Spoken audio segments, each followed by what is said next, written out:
You know, we're talking to Spragga Benz. He's going to be here Sunday in Cleveland at the Dance Hall at 13520 Miles Avenue. There's parking on the street. There's parking to the right of it. It's going to feature Lady Apache, who you heard not too long ago. Got Spragga Benz here. Got Super Gold sound system. Got Casey Sound Station. And it's going to be a big, big show at the Dance Hall this coming Sunday, the 3rd of September, 135th and Miles. So it's a pleasure to have you. Yeah, it's my pleasure to be here. Real nice. Now, you've been ranked in Billboard as having being one of the #1 chart toppers down in Jamaica, having lots and lots of top 10 music down there. What are some of the biggest chart busters in your opinion?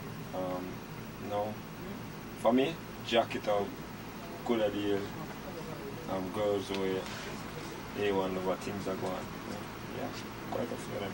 Where did Jack It Up get on the charts?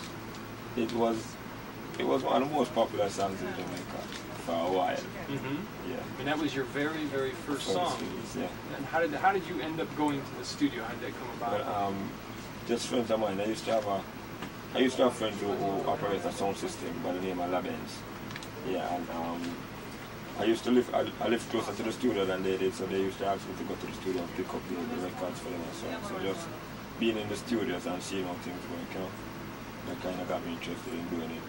I just tried it and everything just worked out okay.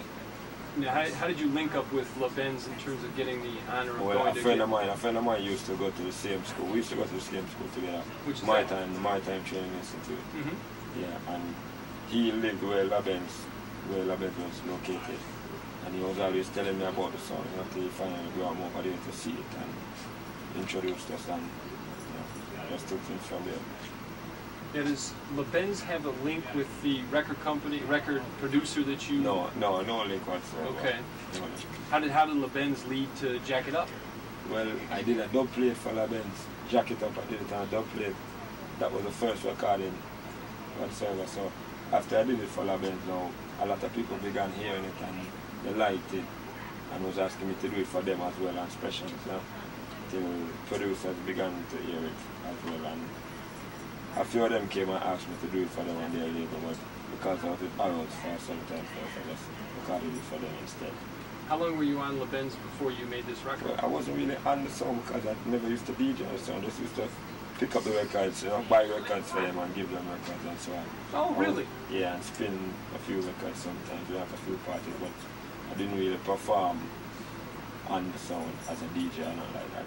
Musically, I've worked with Donovan Jermaine, Bobby Digital, Dave Kelly, Danny Brownie, Salam Remy, a lot, most of the top producers, and myself. Yeah, with Uncommonly Smooth, you utilize the talents of Danny Brownie, Bobby Digital, Donovan Jermaine. Dave Kelly, John. Ah, really? Oh. Yeah. Now, are these some of those singles, are those from records that you released in Jamaica, or all these fresh tracks? Fresh tracks.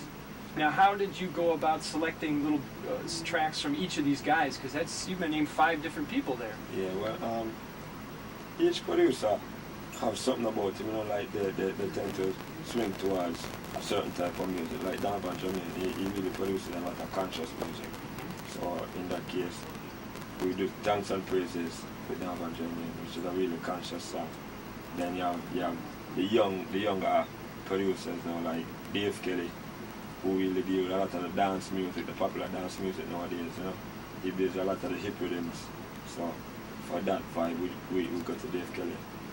Yeah, John now is known as a kind of road boy producer from Jammy's Waterhouse. He's King Jammy's son, so we do the more hardcore tracks with him, which is Something for Dead and Good Day. And that's how we basically pick. How about Bobby Digital?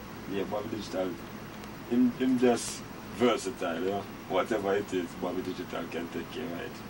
Yeah, and Danny Brown, is a more classical producer. He really pays a lot of attention to small details and so forth. So for those type of songs, Benz, he produced